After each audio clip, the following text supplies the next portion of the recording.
What's going on, everyone? Welcome back to another video.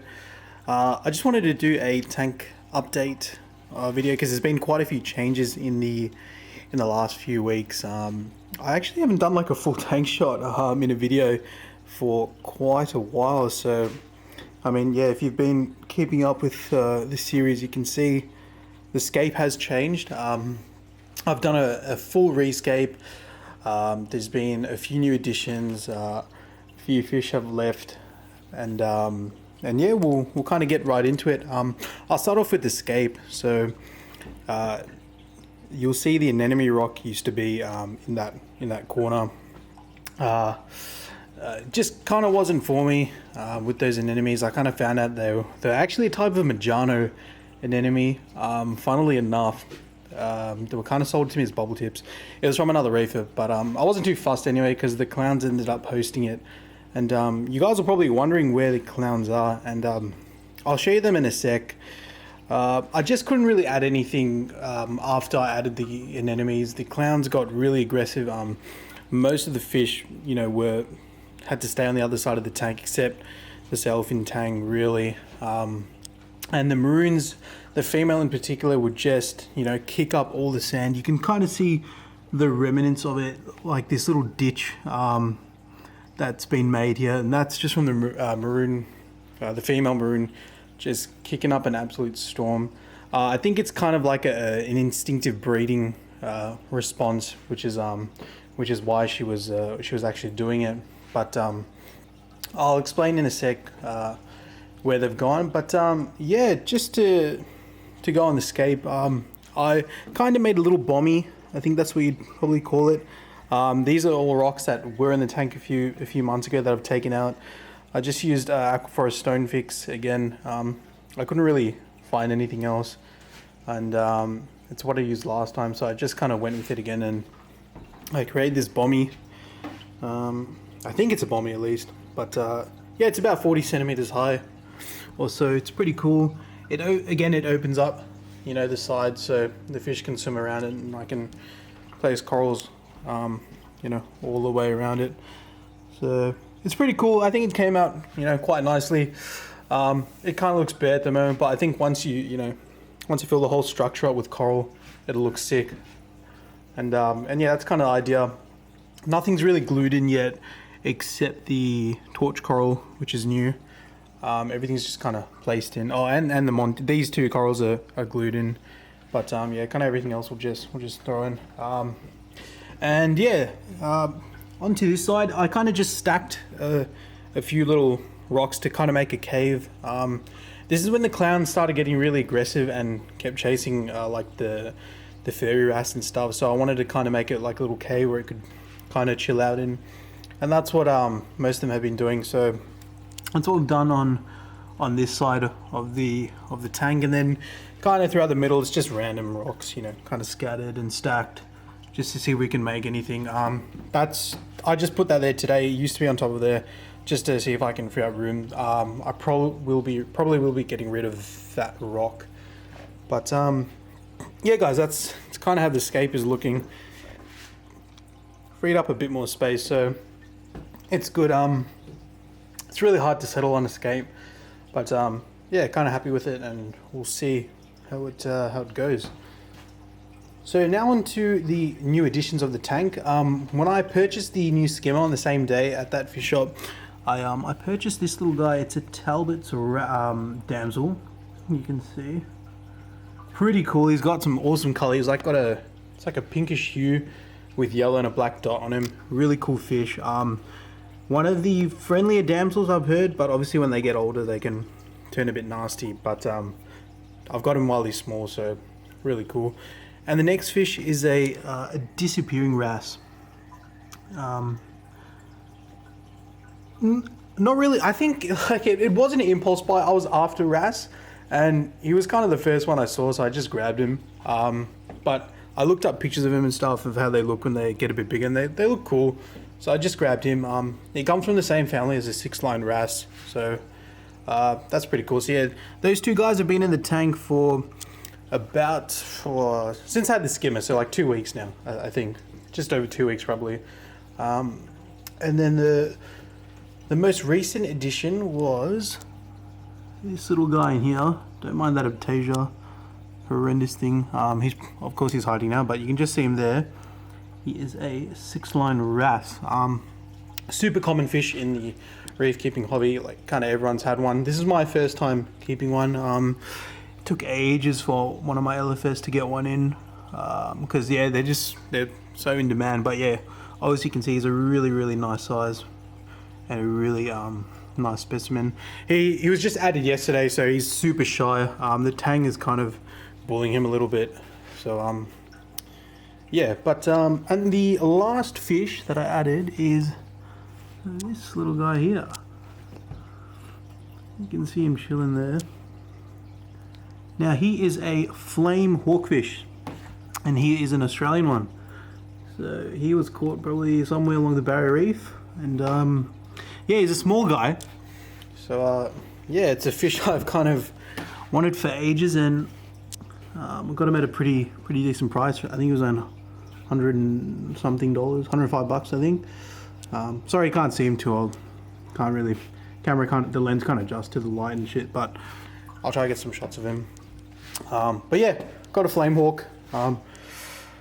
Reef safe-ish. They usually won't touch your corals, but they'll kill your mini shrimp and stuff. So, but I'm not planning on getting any anytime soon, so that should be good.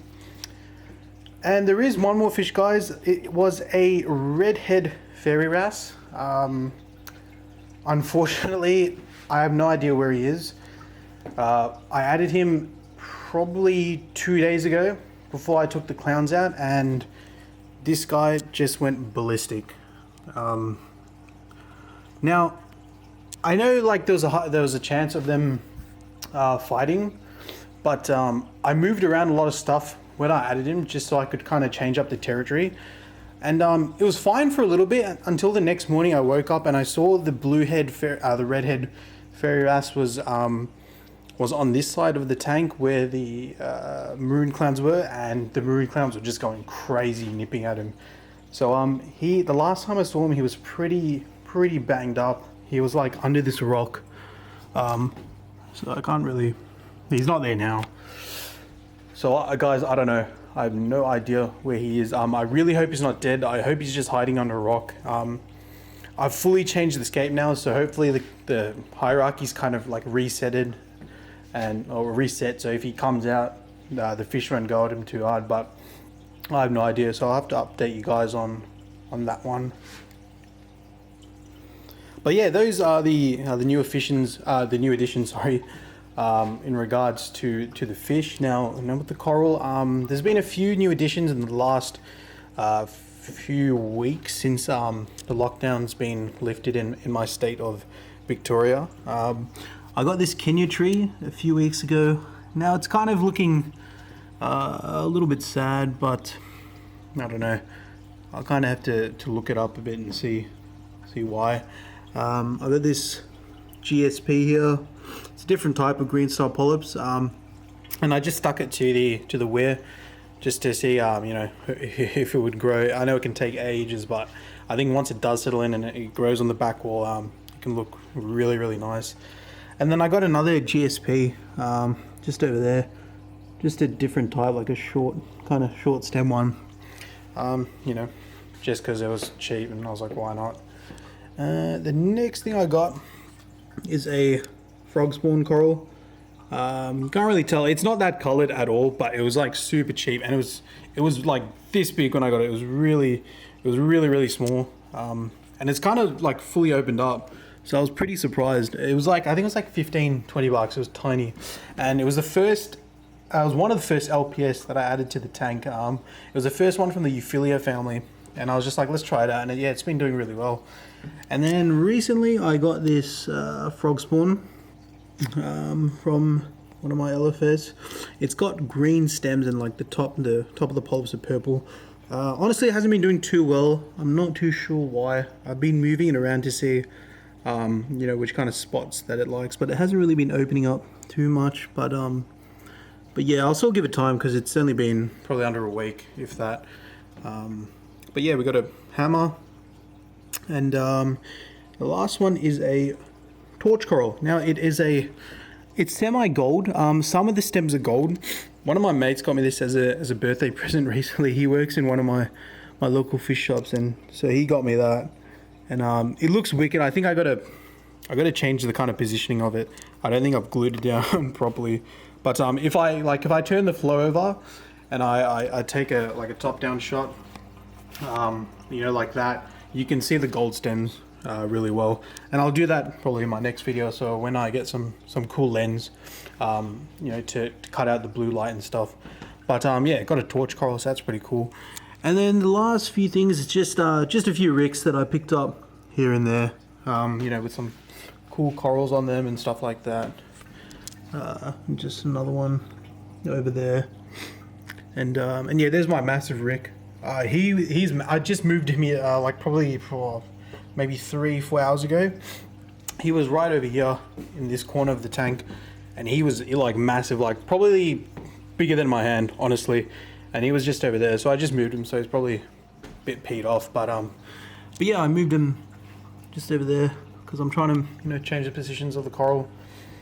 And yeah, that's kind of it. Oh, and one more thing, yeah, one of my friends, he cut off a little frag of his scrolling Monty, and he gave it to me. And this is probably like 3 weeks ago before I got the Skimmer, and it's doing all right.